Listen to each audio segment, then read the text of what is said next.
Hello, everyone. No fancy opening today, no bells and whistles. Today is just about me talking about my friend Rick Snyder, who, of course, died earlier this week. And I just wanted to be about that. So, folks, give me way more than 2 minutes.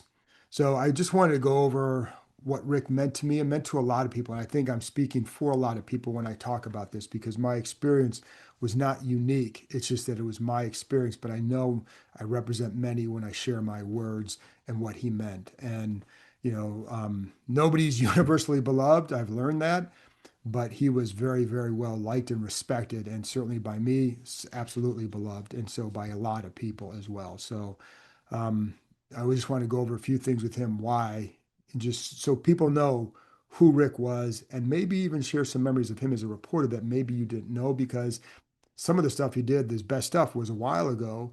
And as a reporter, it was very, very good. So I just want people to know that. Anyways, I first met Rick in 1993. We were both covering a preseason game at RFK. No, I was not covering the team at that point.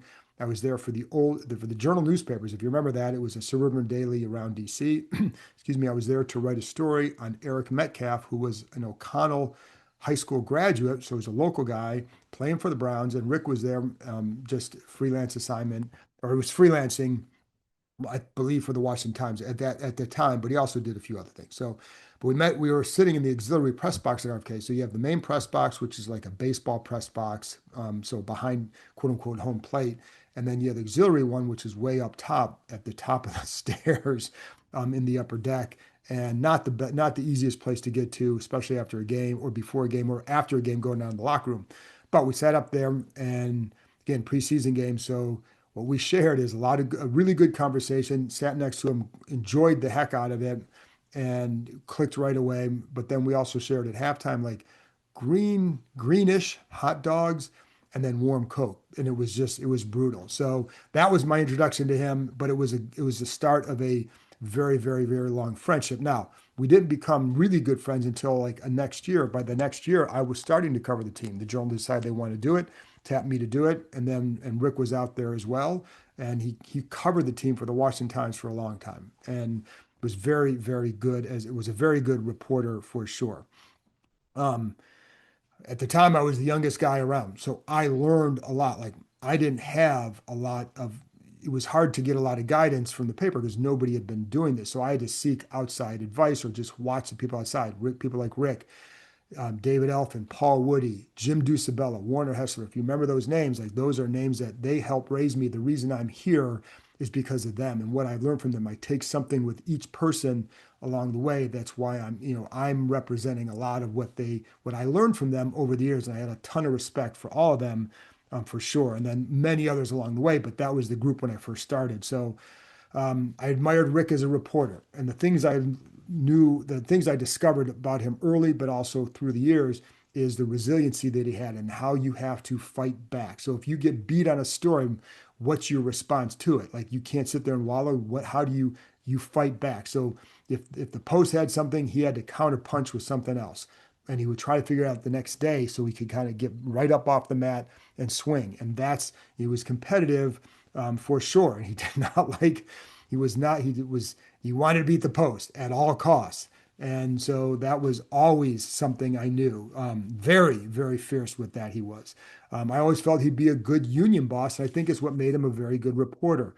He he wasn't intimidated by the suits, whether it was Jack Kent Cook, whether it was Dan Snyder or anybody in that role, anybody in the front office or above, right? He was not intimidated by them, so he wasn't afraid to spar with them. He wasn't afraid to share his opinion or his thoughts or whatever, or not back down for sure. But he also could mingle with the quote unquote workers. So people in any just like whether it's PR, the players, the coaches, whatever, really good at that. And so that's why he was able to develop a lot of sources. And I think it helped him as a reporter, but it's just his personality. And if you knew him as a person, like he was good at mingling with a lot of different people, right? Like not just this type or that type, a lot of different types, but he was very good at that. And he collected a lot of friends because of that. And he stayed in touch. He knew how to stay in touch with people. Like I got, the emails I get from him all the time, or would get it from him all the time. They were constant. Or we'd talk, we'd see, text, whatever. But anyways, as a reporter, just very, very good. And all those qualities are what made him, I think, a very good reporter. There were a couple times I remember just, I'm not going to go over every story, but there was two times in particular that when Marty Schottenheimer was the coach here, it was what, 2001, and they were played two games. They're 0-2, looked bad in the preseason, but you knew there was some friction with some of Snyder's group with Marty Schottenheimer. So after two games, Marty and I and Rick are out in the hallway at Redskin Park. And Rick told him, he said, just be careful because they're coming for you. And Marty's like, oh, no, no, no, come on. No, no way, no way. After the season, Marty pulled him aside and said, "You were right," because Rick just knew, like he knew what was brewing behind the scenes and how some people there did not want Marty back for sure. Then there was the Brad Johnson one, and you'll appreciate this because it cost Dan Snyder money. And I've written about this, I believe, or talked about it with Brad on the podcast.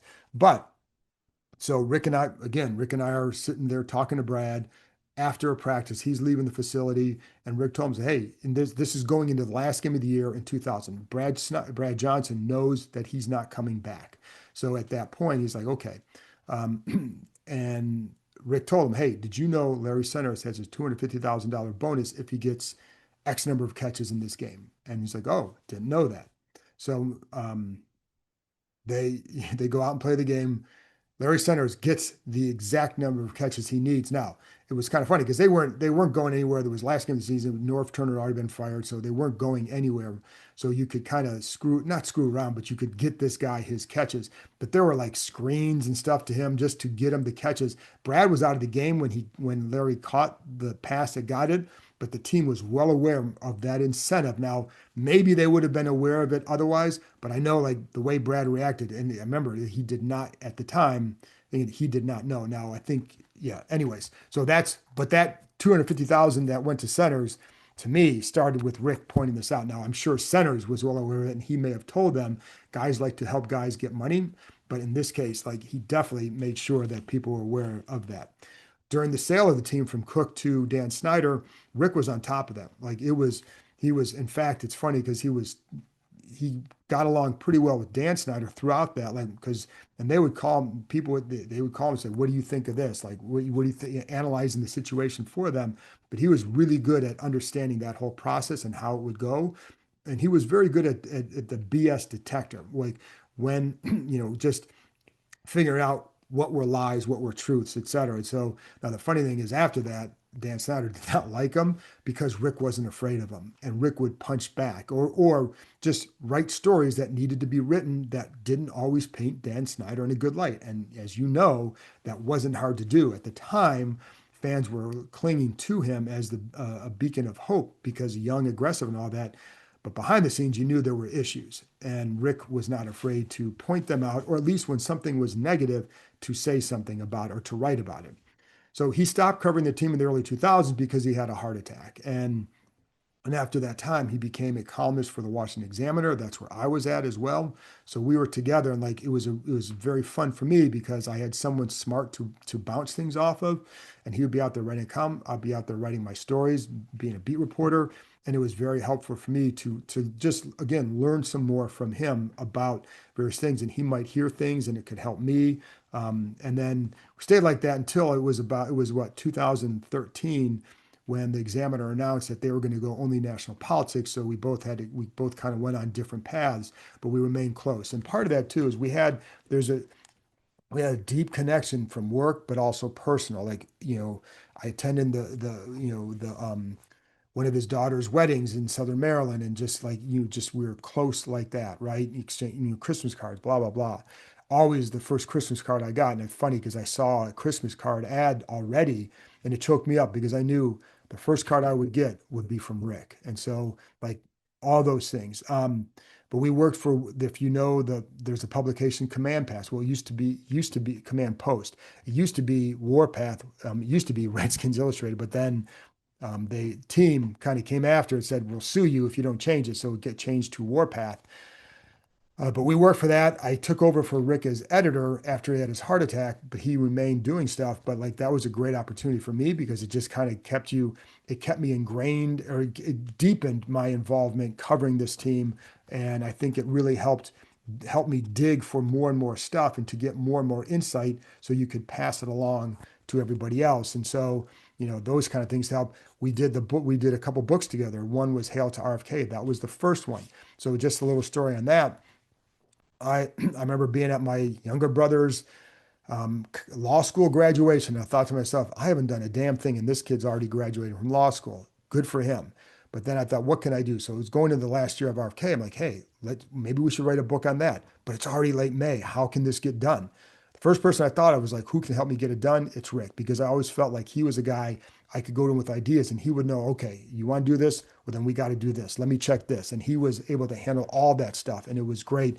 And Dave Elfin quickly came on board with that. And the three of us got that out before the end of the year for, late, came out during the season.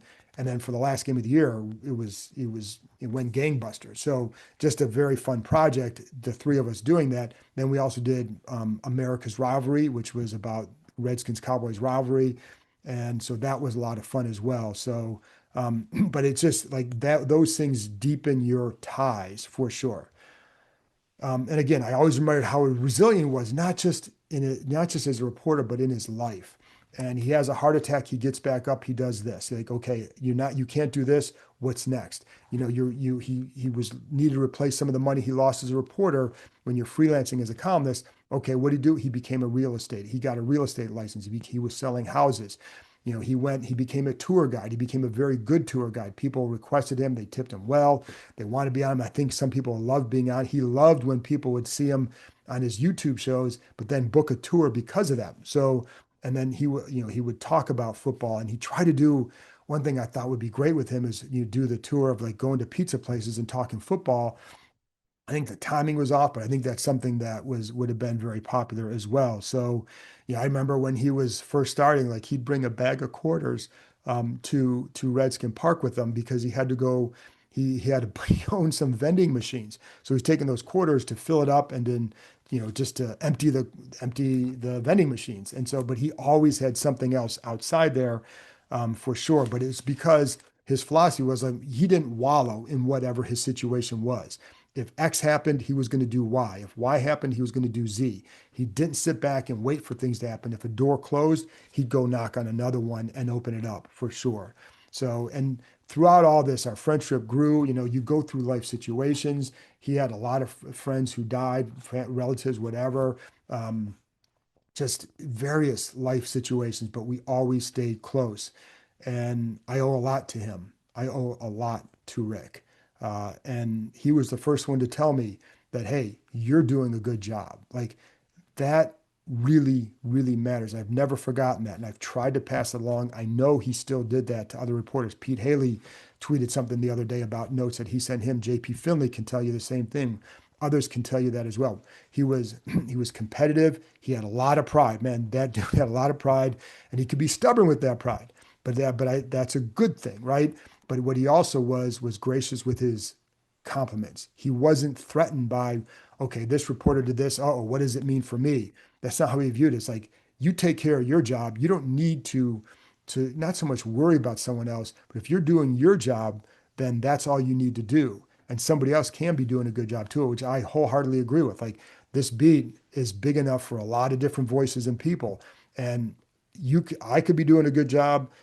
Someone else could be doing a good job. Someone else can be doing a good job, and you all are employed. So you don't need to feel threatened like that. And he didn't. And that's why, like I said, he would pass it along. And it meant a great deal to me to hear that from someone I really respected. And then sometimes you think nobody's noticing you. Nobody's paying attention to what you read because you work at, you're not at the top place in town or anything like that.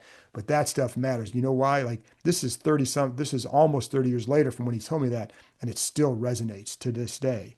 Um, Everybody's got an ego, but that doesn't mean you have to feel paranoid and threatened when doing your job. Because if you take care of your job, the other stuff falls into place. Do your business, but and that's like you said, you can say like, hey, this person's doing a good job too. There's more. There's room for you. You can have an NFL team playing one another, teams playing one another. You can compete against them, but you can recognize, yeah, we're pretty good. I'm pretty good, but so is that guy, and that makes you better when you acknowledge that because now you know what I mean? So like I think that's something I learned from him as well. And so um what I also know is that Rick was also very focused on his legacy. It mattered to him. And sometimes I couldn't understand the depths to which it did. And because, the thing that, um, it mattered to him. And um, I think it's because he knew he had diabetes, he had some health problems, he had the heart attack. I think he knew that he wanted to make sure that his legacy was established because maybe he didn't feel like he had as much time as some other people might. That's why he always was doing projects like if you pay attention to him at all, he would do these cookbooks. He did caveman cooking, and he did a second edition of caveman cooking recently. But if he had an idea, he wanted to follow through because that is part of his legacy. And he wrote a play and he had a bunch of friends come and read it. Now, did it go anywhere? Well, it didn't get produced, but he did it.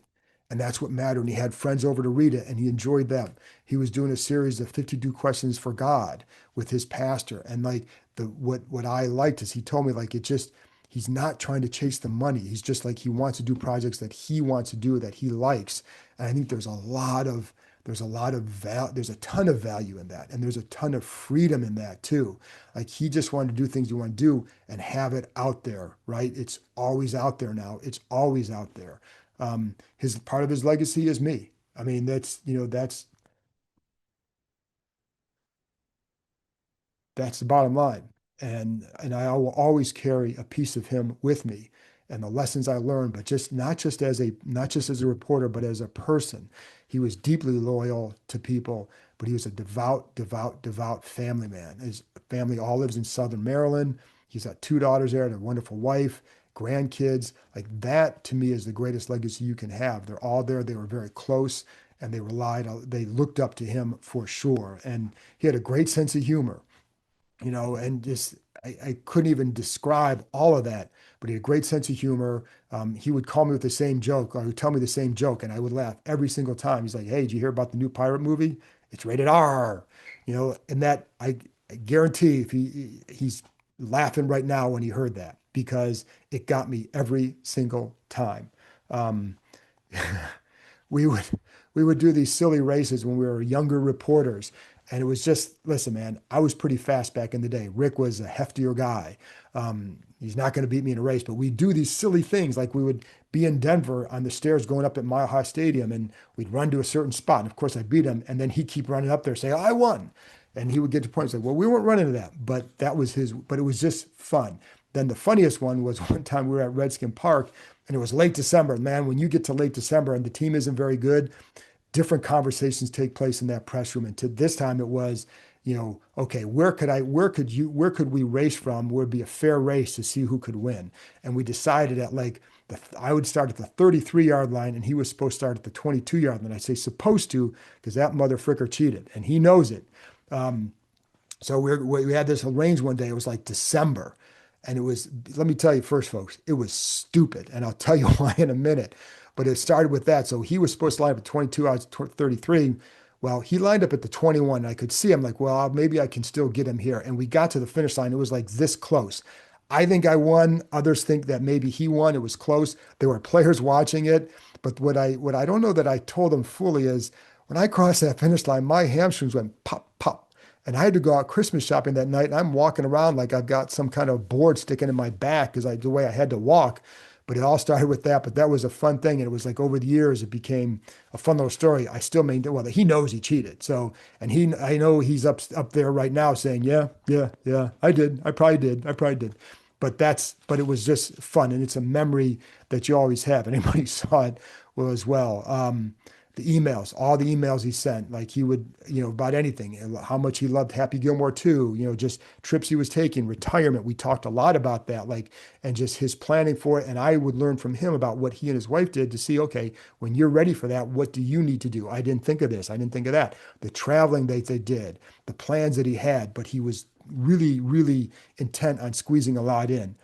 My regret is that he would be out at practice. He'd go to a few practices during training camp, a couple times throughout the year, see him at games.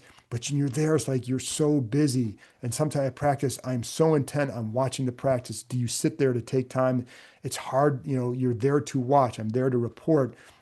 So you don't spend the same kind of time with everybody that you want to, especially someone like that. And I knew I only had a couple years left as a reporter. He talked about that all the time. Like for the last 5 years, it'll always be like, I'm going to retire, I might retire, I might retire. But he always came back. And I always expect him to be part of the scene because he always was. And so, like last year at the end of the year, I wanted to get a picture with him. I forgot. I was like, well, I'll get it next year because I know he'll be back, and then you just sometimes take things for granted. And I didn't take our friendship for granted. I didn't think, but the time you have, it was always, you know what, tomorrow. We'll go do that tomorrow. And don't wait for that. And he knows how I felt about him. I know how he felt about me. Um, we had talked about having a retirement lunch for him when he did retire and just like make sure we do that. Like, okay, we'll get everybody together. He'll love that. I think I'll be honest, man, he would absolutely love all the attention and the adulation that he received this week. I know that he felt a lot of that, but I think it's been very helpful for his family. Um, I'm going to feel his loss for a long time. Thank you.